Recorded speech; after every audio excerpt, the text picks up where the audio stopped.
Bonjour mes amis, que Dieu vous bénisse. Et voyez,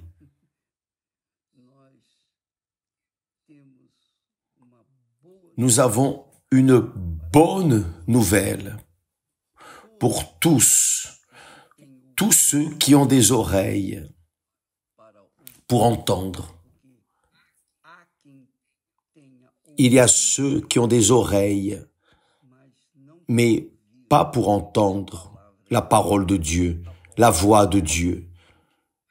Mais pour ceux qui ont des oreilles pour entendre la parole de Dieu, la patience avec attention, dévouement, avec le désir de connaître la volonté de Dieu pour leur vie, alors certainement que ces personnes seront heureuses de cette bonne nouvelle. J'en ai la certitude.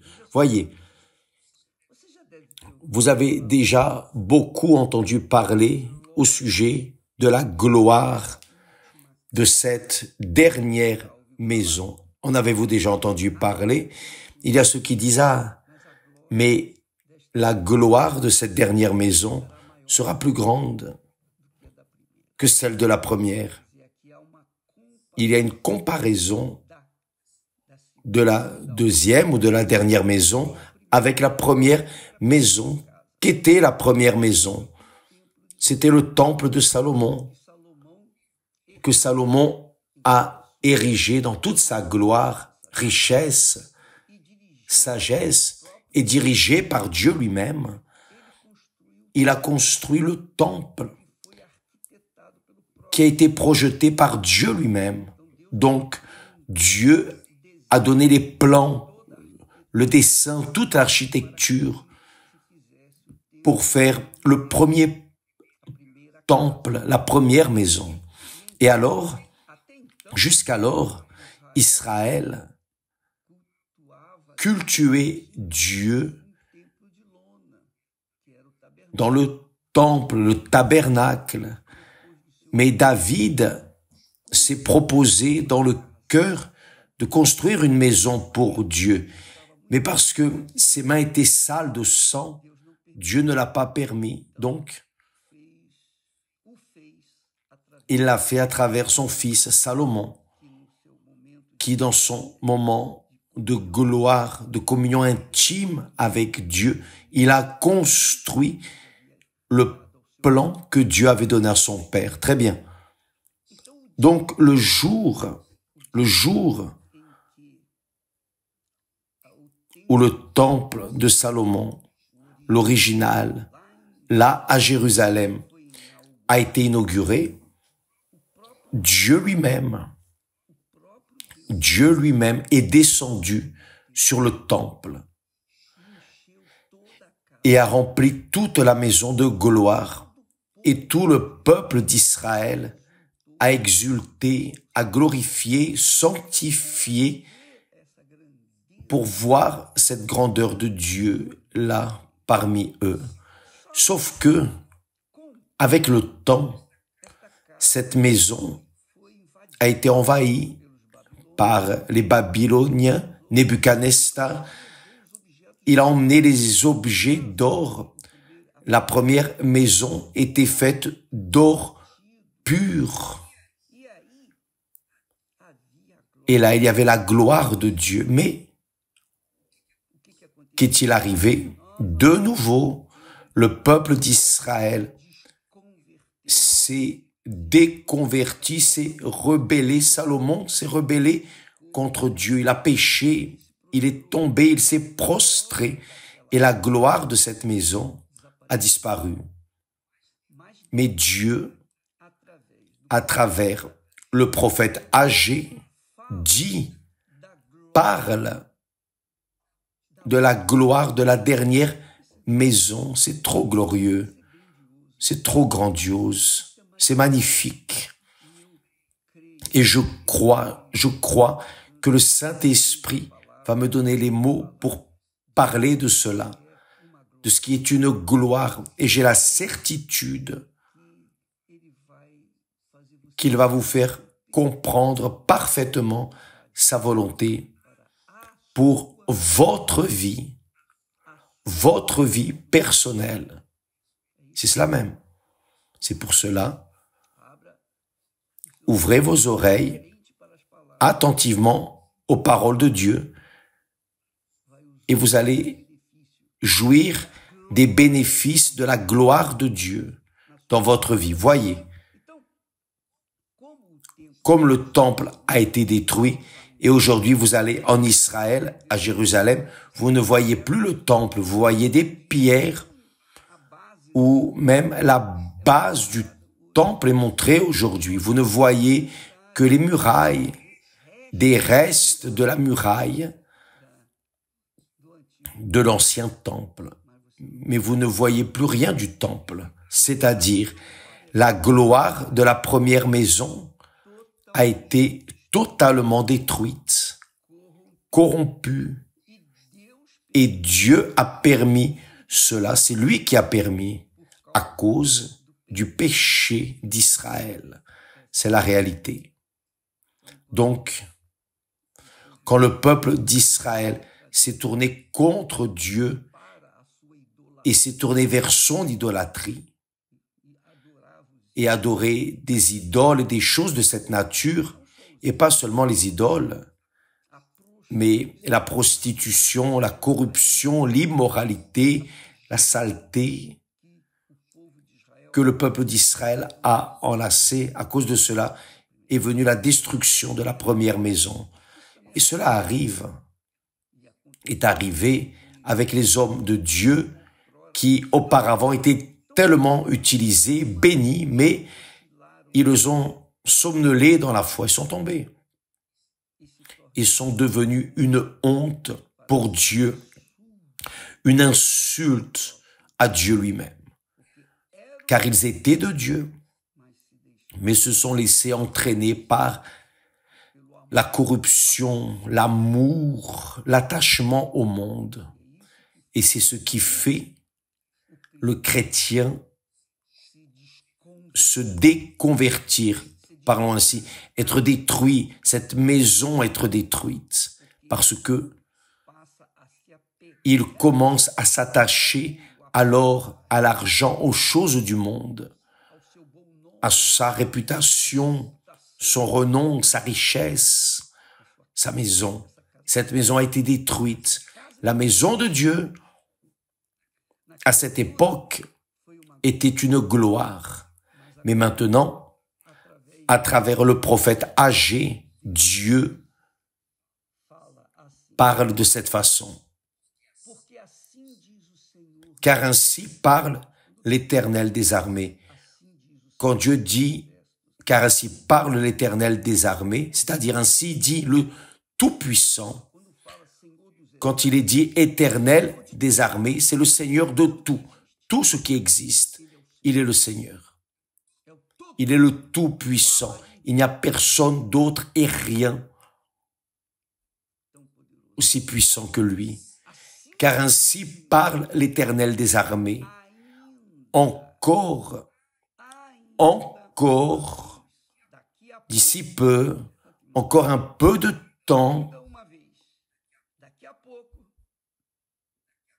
encore un peu de temps, 10 ans, 50 ans, 100 ans, 1000 ans peuvent passer. Pour Dieu, un jour est comme 1000 ans et 1000 ans comme un jour. Pierre parle à ce sujet. Donc, pour Dieu, le temps n'existe pas, le demain.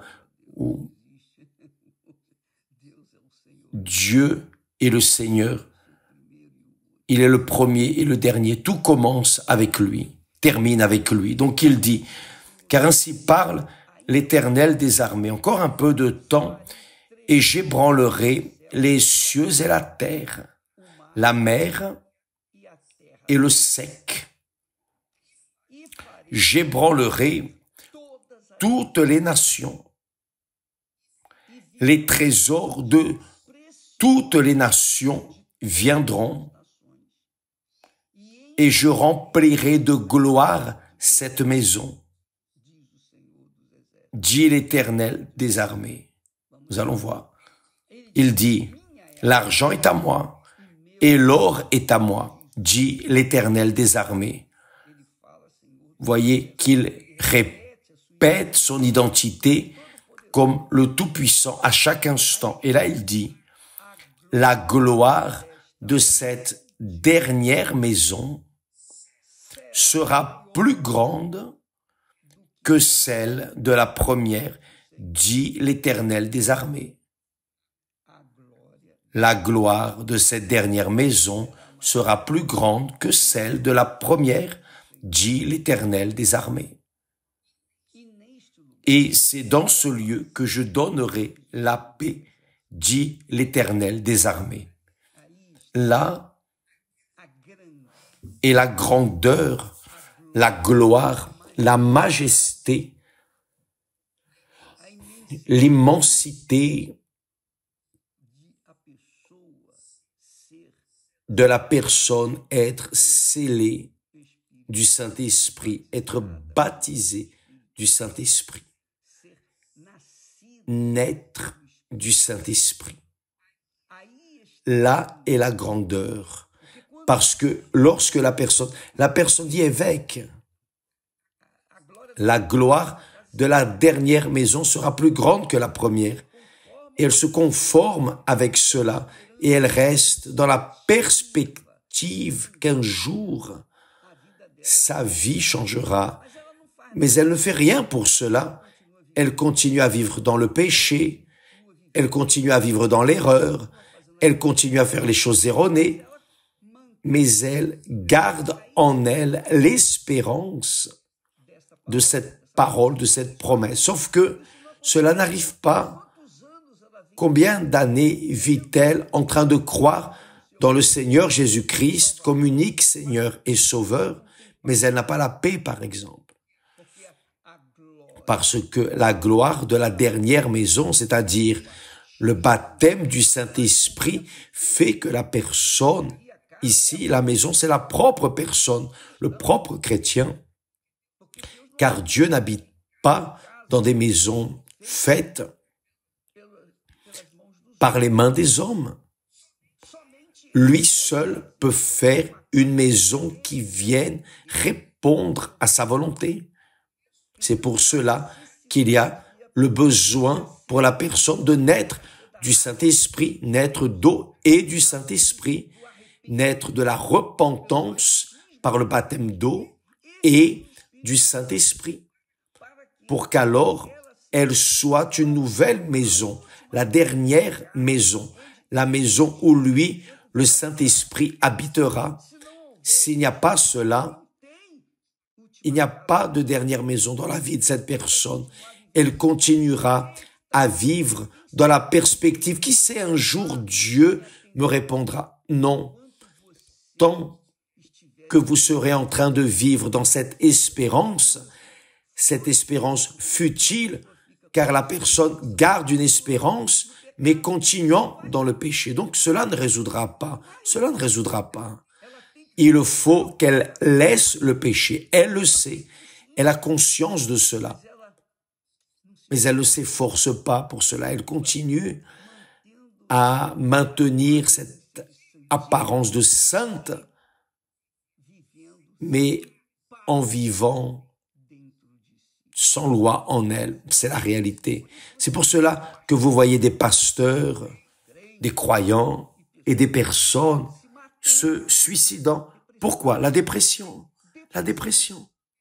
Des personnes qui se disaient chrétiennes sont en train de se tuer. Pourquoi? Car cette espérance, je ne dirais même pas la foi, mais cette espérance qu'un jour les choses vont changer, les choses n'ont pas changé. Les personnes sont frustrées et se tuent. Je me rappelle que là, en Afrique du Sud, si je ne m'abuse, un pasteur d'une certaine église évangélique, supposément évangélique, lorsque dimanche matin, on est allé ouvrir l'église, lorsque la personne est allée ouvrir l'église, le pasteur s'était pendu sur l'autel, précisément sur l'autel. Il s'est pendu. Il a mis la corde en haut et s'est pendu. C'est-à-dire exposant sa colère contre Dieu. Oh, regardez, sur l'autel, cet autel où j'ai prêché ta parole, je vais me tuer car je n'ai pas vu la solution. Je n'ai pas vu la gloire de la dernière maison, de la première maison, ou plutôt de la dernière maison, excusez-moi. Je n'ai pas vu.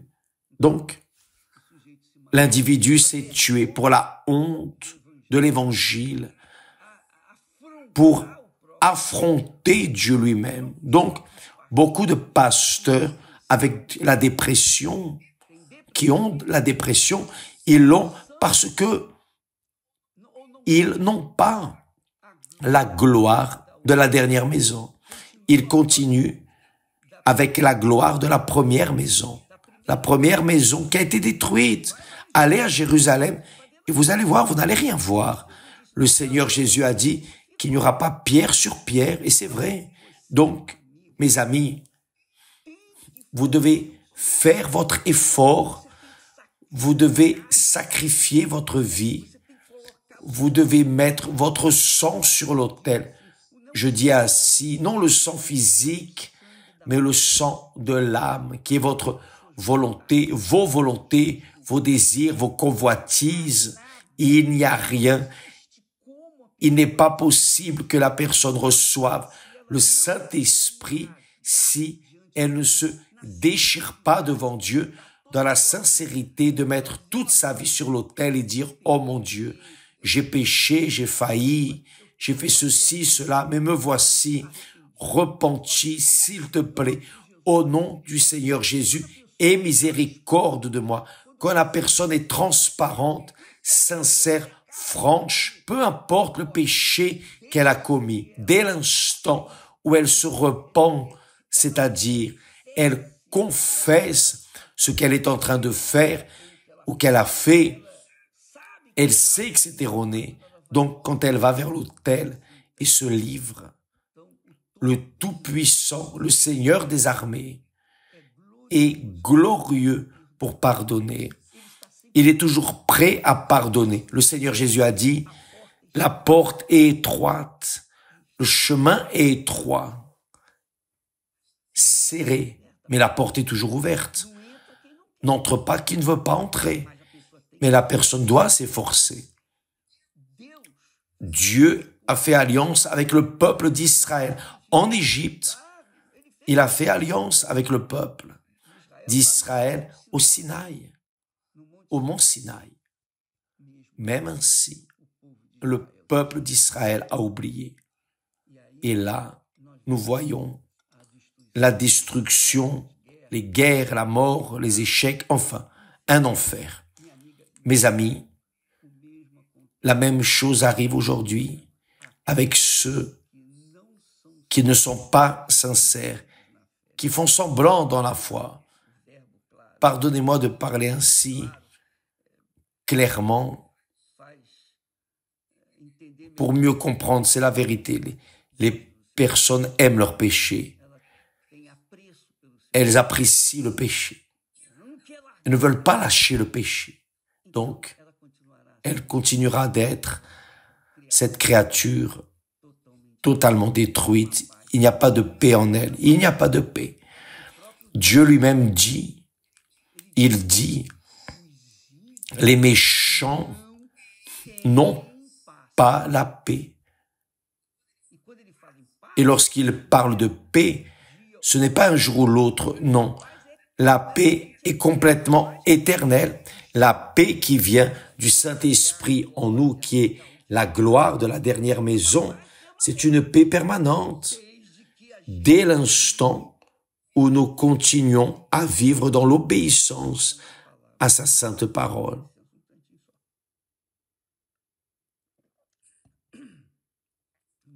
C'est très fort, mes amis. On ne joue pas avec Dieu.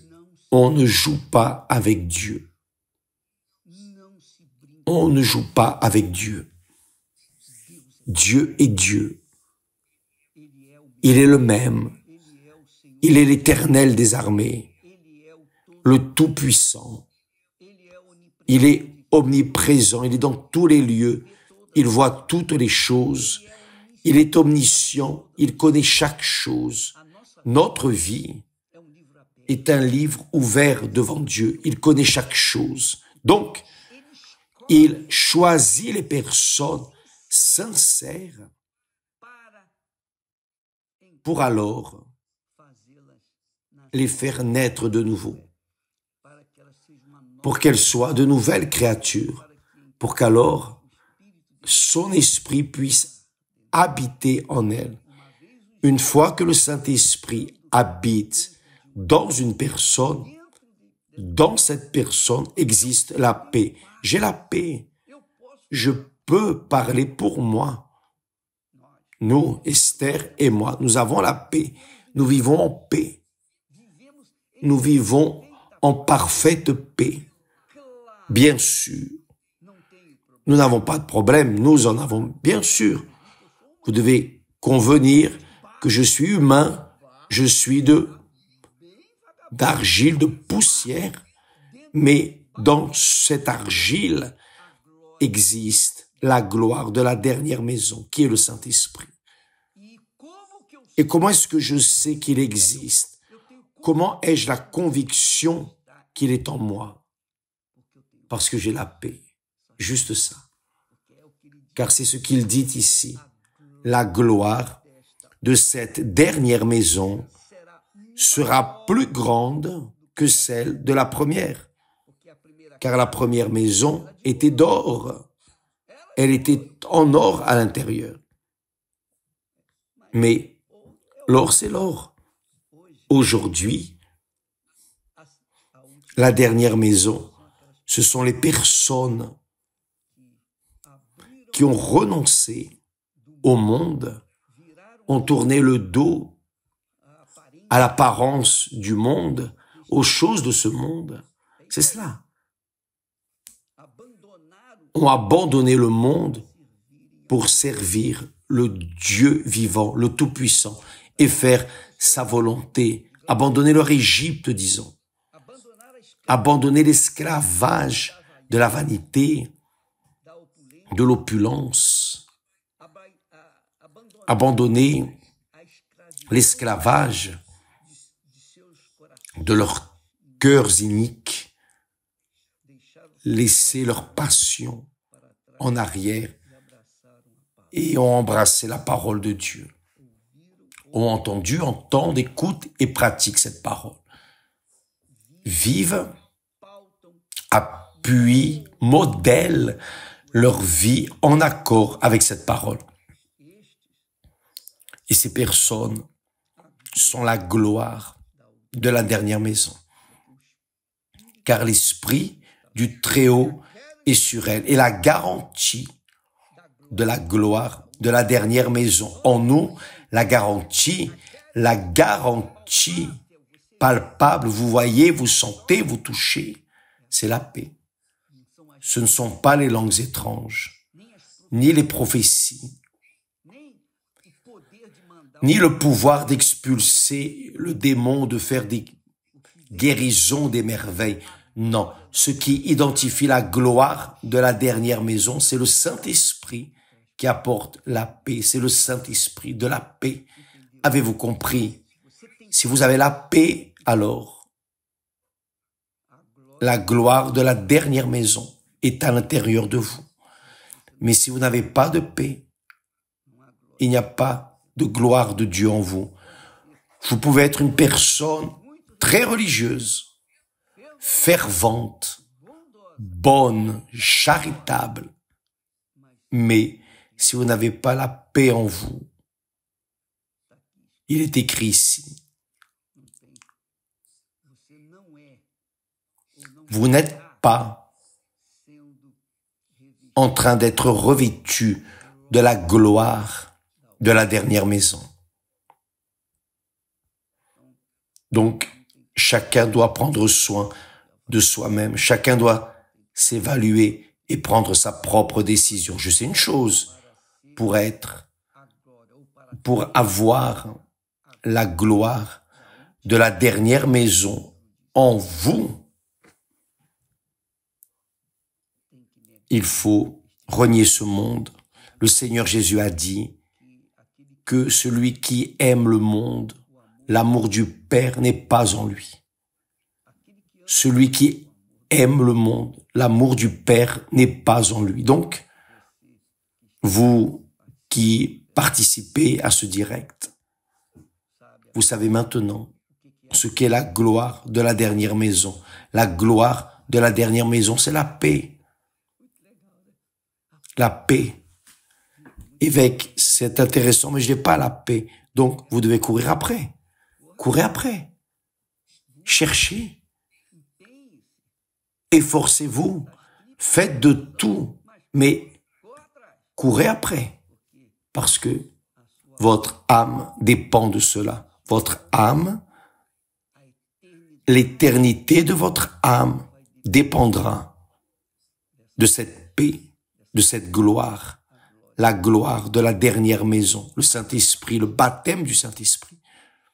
Mes amis, aujourd'hui c'est le jour de chercher le Saint-Esprit. Demain aussi, chaque jour, chaque minute, seconde, vous devez lutter contre vous-même et la construction de la dernière maison requiert une communion, une alliance, un mariage entre vous et Dieu. Oh Dieu, voici ma vie. Moi-même, je ne peux pas construire cette dernière maison. Alors, voici ma vie. Fais de moi une nouvelle créature.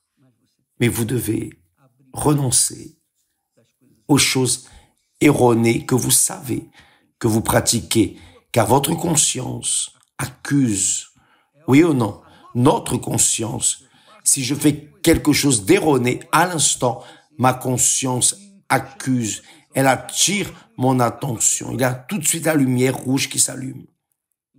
Donc, nous allons avoir une conscience de foi intelligente. Et nous allons chercher la gloire de la dernière maison, qui est la réception du Saint-Esprit. Que Dieu vous bénisse tous et à demain, au nom du Seigneur Jésus. Amen et grâce à Dieu.